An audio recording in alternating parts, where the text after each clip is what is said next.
बिस्मिल्लाहिर्रहमानिर्रहीम। अस्सलाम वालेकुम नाज़रीन, आप यूट्यूब चैनल देख रहे हैं। मैं इमरान खान हूँ। सबसे पहले इमरान खान साहब का स्टेटमेंट है और काफ़ी दिनों के बाद उनका एक बड़ा स्ट्रेट फॉरवर्ड स्टेटमेंट आया। ये रात के जारी किया गया पाकिस्तान तहरीक इंसाफ की जानिब से। मैं ये स्टेटमेंट एज इट इज़ पहले आपको पढ़ के सुना देता हूँ। इमरान खान साहब का कौम के नाम जेल से एक पैगाम है और वो ये बताते हैं कि पाकिस्तान के तमाम मसाइल हकीकी अवामी नुमाइंदों के जरिए ही हल हो सकते हैं। मुल्क को 1971 की तरह तोड़ने के बजाय जोड़िए, यानी मुल्क को तोड़े मत, मुल्क को जोड़े। बलूचिस्तान पर भी इस वक्त एक जाली हुकूमत मुसल्लत है।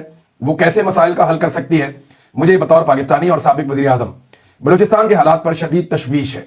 दहशतगर्दी के बढ़ते वाक़यात, पुरअमन एहतजाज करने वाले निहत्थे लोगों पर गोलियां चलाने, तशद्दुद और गिरफ्तार करने पर बहुत अफसोस है।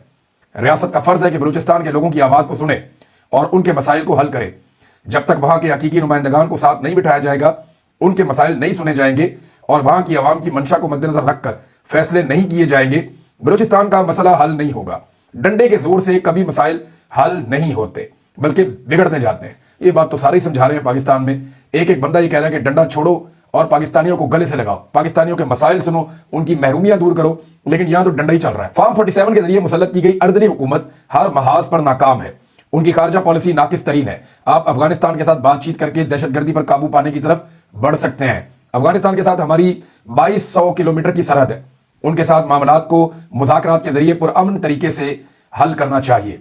हमारी हुकूमत में अफगानिस्तान से बातचीत की गई, हालांकि उस वक्त की अफगान हुकूमत के पाकिस्तान से अच्छे ताल्लुकात भी नहीं थे। हमने अपने 3.5 साल दौर में अफगानिस्तान के साथ जो पॉलिसी अपनाई थी, उसकी बदौलत मुल्क में दहशतगर्दी बिल्कुल सिफर हो गई थी। और आपको मैं याद दिला दूं कि उस वक्त वहां पे अशरफ गनी की हुकूमत थी अफगानिस्तान में, जो इंडिया के बहुत करीब और पाकिस्तान के खिलाफ थी। और उस वक्त इंडिया अफगान सरजमीन को पाकिस्तान के खिलाफ बार बार इस्तेमाल करता था। ये इल्जाम पाकिस्तान की गवर्नमेंट और एस्टेब्लिशमेंट उस वक्त लगाते थे और हकायक बताते थे, सामने चीजें भी रखते थे।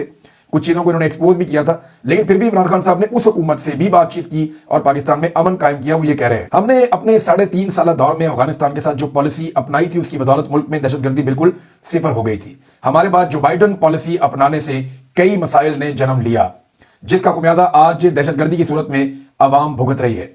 इनकी गैर संजीदगी का अंदाजा इस बात से लगाएं कि ना पीडीएम दौर में और ना ही अब एक दफा भी वजीर खारजा ने अफगानिस्तान का दौरा किया और ना कोई मुनासिब सफारती कोशिशें की गई। 26वीं आईनी तरमीम के बाद अदलिया का निजाम मुकम्मल तौर पर तबाही का शिकार हो चुका है। 9 मई के झूठे मुकदमे में मेरी जमानत कबल गिरफ्तारी का केस कई माह के बाद लाहौर हाई कोर्ट के बेंच ने सुनना था, मगर वो बेंच ही टूट गया ताकि इन केसेस को मजीद खींचा जा सके। तोशाखाना का मुकदमा, जिसमें जेल ट्रायल हो रहा है, इसकी समाअत बगैर कोई वजह बताए रोक दी गई है। इससे पहले अलकादर केस के फैसले को सिर्फ इसलिए लटकाया गया ताकि इस्लामाबाद हाई कोर्ट में कोर्ट पैकिंग के अमल के जरिए जो मनपसंद जजेस लाए जाएंगे, उनके सामने मेरा मुकदमा लगाया जाए। बहुत दुश्वारी के बाद हमारा केस वहां लगा, मगर आज हमारी अपील पर एतराजात दायर करके इसे ईद के बाद तक मुलतवी कर दिया गया। इस सबसे वाज़ेह है कि अर्दली हुकूमत का मकसद मुझे हर हाल में जेल में रखना है, क्योंकि जब भी मेरे मुकदमात को मेरिट पर सुना जाता है, वो जमीन बोस हो जाते हैं। ये सब एक फिक्स मैच है जो कि एक मुनज़्ज़म मंसूबे के तहत खेला जा रहा है। इदारों का फोकस अपने काम और दहशतगर्दी को रोकने की बजाय तरीके इंसाफ पर क्रैकडाउन करने और मीडिया, जेलें और अदालतें कंट्रोल करने पर है। अडियाला जेल एक कर्नल कंट्रोल कर रहा है। किसी कर्नल को क्या इख्तियार है कि वो जेल में बैठे और जेल को कंट्रोल करे। इस हफ्ते मेरी बहनों से भी मुलाकात नहीं होने दी गई। मुख्तलिफ अदालती अहकामात के बावजूद ना दोस्तों से मुलाकात होने दी जाती है, ना बच्चों से फोन पर बात, ना डायरी की रसाई और ना ही किताबों की रसाई होने दी जाती है। सियासी रुफका से 6 माह में सिर्फ एक दिन मुलाकात होने दी गई, वो भी मुकर्ररा वक्त और दिन पर नहीं। कभी कोई पाबंदी लगाई जाती है और कभी कोई पाबंदी लगाई जाती है। ये चाहे जितना जोर लगा लें, मैं इनकी फस्तायत के आगे ना ही पहले झुका था ना ही अब झुकूंगा। साबिक वज़ीर आज़म इमरान खान, ये जनाब उनका स्टेटमेंट है इमरान खान साहब का। देखें, एक बात इमरान खान साहब ने कही थी कि मैं गिरफ्तार होने के लिए ज़हनी तौर पर तैयार हूं और मैं गिरफ्तार ये मुझे कर भी नहीं तो मुझे कोई फर्क नहीं पड़ता, मैं तकलीफ बर्दाश्त कर लूंगा और मैं डील नहीं करूंगा। ये तो उन्होंने साबित किया। गिरफ्तार होने के बाद इमरान खान ने कहा कि मैं डील नहीं करूंगा। उनको मौके मिले, सारी चीजें हुई, उन्होंने डील नहीं की, साबित किया। अब इमरान खान साहब कहते हैं कि मैं आखिरी वक्त तक इस लड़ाई को लड़ूंगा। पाकिस्तान की एस्टेब्लिशमेंट को यह बात समझनी चाहिए कि क्या यह चीज उनको वारा खाती है कि एक इतना बड़ा लीडर जो पाकिस्तान की तारीख के मकबूल तरीन लीडर्स के अंदर से एक है, जिसके साथ आज पूरा पाकिस्तान खड़ा है, उस लीडर के साथ कुछ ऐसा किया जाए कि पूरी कौम आपको कभी माफ ना करे। ये पाकिस्तान की एस्टेब्लिशमेंट को सोचना पड़ेगा। इमरान खान साहब ने जिन चीजों की तरफ इशारा किया वो मामला रुक नहीं रहे। बलूचिस्तान में एक मरतबा फिर खून रेजी हुई है। गवादर में फायरिंग से 6 अफराद जाँ बहक हो गए और ये गवादर का इलाका है। कल वहां पे ये वाकया हुआ। नामालूम हमला आवरों की फायरिंग से 5 अफराद मौका पर जांबाक हुए और 1 शख्स जख्मी हुआ, और बाद में जो जांबाक लोग हैं उनकी तादाद जो है वो 6 हो गई, क्योंकि जो जख्मी शख्स था वो भी इंतकाल कर गया। और इसके अलावा और कुछ एरियाज में भी चंद दिन पहले यहीं पे फायरिंग हुई थी और टारगेट किलिंग का ऐसा लगता है वाकयात हो रहे हैं। 4 मजदूर वहां पे जांबाक हुए थे और लगातार इस किस्म के वाकयात हो रहे हैं। ट्यूबवेल की तनसीब पर काम करने वाले मजदूरों पर फायरिंग की गई, जिसके नतीजे में 4 अफराद जांबाक हुए। एक और वाकया था और सादकाबाद से भी ताल्लुक था कुछ लोगों का। तो बलूचिस्तान में लगातार दहशतगर्दी के टारगेट किलिंग के वाकयात बढ़ते जा रहे हैं। अभी मैं एक वीडियो देख रहा था, उसमें बताया जा रहा था कि मेन शाहरा के ऊपर बलूचिस्तान में गाड़ियों को रोक कर और निगरानी की जा रही है, अच्छी तरह चेकिंग की जा रही है। और ये चेकिंग कोई भी रियासती इदारा नहीं कर रहा, ये मुसल्लह अफराद कर रहे हैं जिनका रियासत से कोई ताल्लुक नहीं है। वो कैसे इन सड़कों के ऊपर काबिज हो गए? बलूचिस्तान की शाहराहों पे पाकिस्तान की सिक्योरिटी फोर्सेस का अमल दखल क्यों नहीं है? या तो सिक्योरिटी फोर्सेस के कंट्रोल में होगा बलूचिस्तान, या फिर कंट्रोल में होगा अस्करियत पसंदों की। और इस वक्त अमली तौर पर बलूचिस्तान के बेशुमार इलाकों में अस्करियत पसंदों का कंट्रोल बढ़ता जा रहा है और उसकी एक बड़ी वजह लोकल सपोर्ट है। लगातार उनके लिए लोकल सपोर्ट बढ़ रही है और जैसे जैसे हुकूमत जुल्म और जबर कर रही है, ऐसी आवाजों के ऊपर जैसे कि मारंग बलोच, सीबी दीन बलोच, जैसा कि अख्तर मेंगल और दीगर बहुत सारे बलूचिस्तान के लोग हैं, पाकिस्तान तहरीक इंसाफ के लोग भी हैं, पख्तूनख्वा मिल्ली अवामी पार्टी के लोग भी हैं। तो जैसे जैसे इन लोगों के ऊपर जुल्म और जबर किया जा रहा है, लोग मजीद मायूस हो रहे हैं रियासत से और वो गैर रियासती अनासर की तरफ उनकी तवज्जो बढ़ रही है। ये बात खाली मैं नहीं कर रहा, ये बलूचिस्तान के अरकान असेंबली में खड़े होकर बता रहे हैं कि लोग अपनी बंदूकों के ऊपर से नंबर मिटाकर BLA के हवाले कर रहे हैं। ये बड़ी बदकिस्मती है। नाज़रीन, BNP ने पाकिस्तान तहरीक इंसाफ को भी दावत दी है और उन्होंने कहा, बलूचिस्तान के रहनुमा है सना बलोच, और उन्होंने ये कहा कि इमरान खान की जिद्दोजहद के हम बड़े मोतरफ हैं। उन्होंने बड़ी फस्तागियत बर्दाश्त की है। गुज़िश्ता 3 सालों में इमरान खान ने भरपूर फस्तागियत का मुकाबला किया है। इसी बुनियाद पर हम तहरीक इंसाफ को अख्तर मेंगल के लॉन्ग मार्च की हमायत की दावत देते हैं कि आप अख्तर मेंगल साहब का जो लॉन्ग मार्च है उसके अंदर शामिल हो जाएं। नाज़रीन, अख्तर मेंगल साहब की तो सूरत ये है कि कोई उनका किया हुआ ट्वीट ही कर देना वापस, तो उसके ऊपर भी पर्चा हो जाता है। यानी रियासत की तरजीहात तो ये है ना कि आप देखें, जो हैदर सईद है वो बेचारा, वो उसको जमानत मिलती है अदालत से, जज साहब कहते हैं जी इसको अब छोड़ दिया जाए, तो हैदर सईद को दोबारा उसके वालिदैन की मौजूदगी में जेल के बाद से पुलिस छीन कर ले जाती है। और अब वो कहते हैं जी 4 महीने पहले जो 26 नवंबर के वाकयात हुए थे जिसमें पाकिस्तान तहरीक इंसाफ के कारकुन शहीद हो गए थे, जिनमें से 15 का रिकॉर्ड मौजूद है और बहुत सारे लापता पाकिस्तान तहरीक इंसाफ कहती है कि हमारे आज तक मिले ही नहीं। हालांकि ये भी एक हकीकत है कि तहरीक इंसाफ की क़यादत ने उनके बारे में कुछ नहीं किया, जीरो कारकर्दगी है कि जो लापता लोग हुए थे वो कहां हैं, उनके बारे में उन्होंने क्या कार्रवाई की है? कोई कार्रवाई नहीं की, कुछ नहीं किया, हुकूमत के खिलाफ भी कोई एक्टिविटी नहीं कर पाए। तो मामला यह है कि बजाय उसके ऊपर उसको रिहा कर दे, रियासत की तरजीहात यह है कि फौरी तौर पर पुलिस ने उसको 4 महीने पुराने मुकदमे में उस बच्चे को पकड़ दिया जो अपने घर में ही रह रहा था। यानी इनको 4 महीने बाद पता चला कि ये बंदा भी 26 नवंबर के अंदर शामिल था। एक में छूटा, दूसरे ने गिरफ्तार कर लिया। अब नाजरीन, इसमें जो अख्तर मेंगल साहब का ट्वीट है उसके ऊपर पर्चे हो रहे हैं लोगों पे और लगातार पर्चे हो रहे हैं।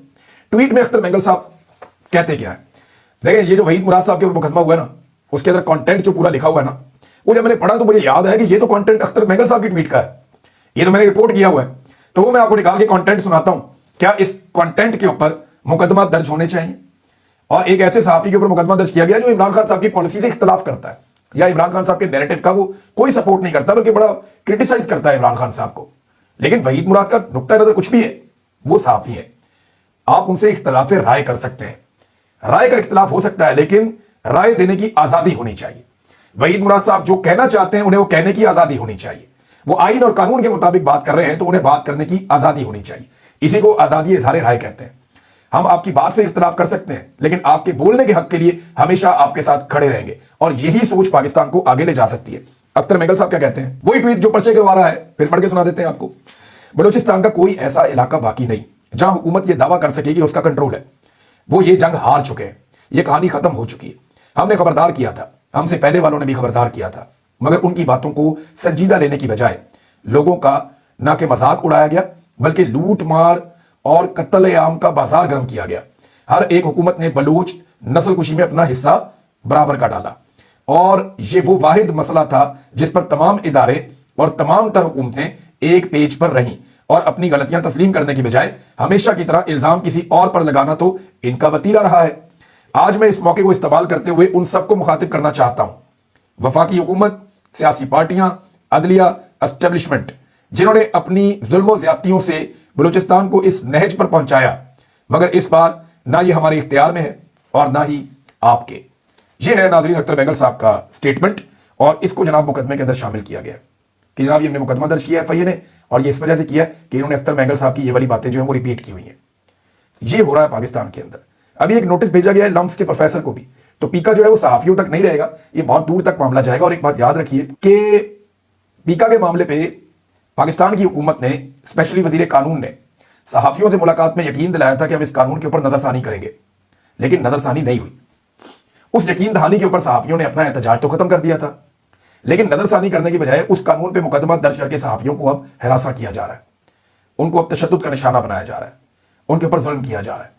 तो इस पे अब सहाफती तंजीमों को दोबारा सोचना पड़ेगा कि क्या उनके साथ धोखा तो नहीं किया गया, और अगर धोखा किया गया है तो क्या उन्हें दोबारा तहरीक चलानी चाहिए. मेरा यह मानना है कि सहाफियों को मिलकर तहरीक चलानी चाहिए, वरना बारी बारी सबकी बारी. और ये मैं बार बार कहता हूं, इसी मैं जो जिस इत्तेफाक की और इत्तेहाद की मैं बात कर रहा हूं, इसके ऊपर एक ट्वीट किया है अम्मार अली जान साहब ने. आप सारे उन्हें जानते हैं, एक मुजामती तहरीक वो हमेशा से चलाते हैं, अम्मार अली जान साहब.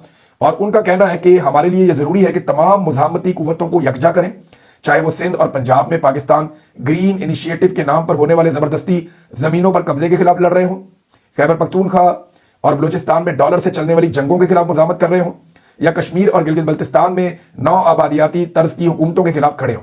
वक्त आ गया है कि माशरे के तमाम तबकात अपने दुखों को यकजा करें, ताकि हमारे आंसू एक खौफनाक तूफान में बदल जाएं, जो इस जाबराना सख्त रियासत की दीवारों को बहा कर ले जाए. Hard state. तो अब ये अम्मार अली जान साहब ने कहा, मुझे लगता है कि अम्मार अली जान साहब भी अब नरगे में आएंगे, इनके खिलाफ भी कार्रवाई की जाएगी. उधर ख्वाजा आसिफ साहब ने भी इस बात की तस्दीक कर दी है और हमायत कर दी है कि बलूचिस्तान के मामले पर मुज़ाकरात के लिए नवाज शरीफ की जानिब से किरदार अदा होना चाहिए, और बलूचिस्तान की क़यादत को इकट्ठा होना चाहिए, और नवाज शरीफ साहब को इसमें अपना रोल प्ले करना चाहिए. मामला यह है कि नवाज शरीफ साहब को 20वीं मरतबा री लॉन्च किया जा रहा है. हर दफा इनको री लॉन्च किया जाता है वो ठुस हो जाते हैं. नवाज शरीफ साहब के अंदर किसी किस्म का बारूद ही बाकी नहीं रहा, उनके पीते को आग लगाते हैं, ठुस, कोई पटाखा बचता ही नहीं. मियां साहब के अंदर लोग कहते थे लावा पक रहा है, वो पता चला कि पॉलिश निकली.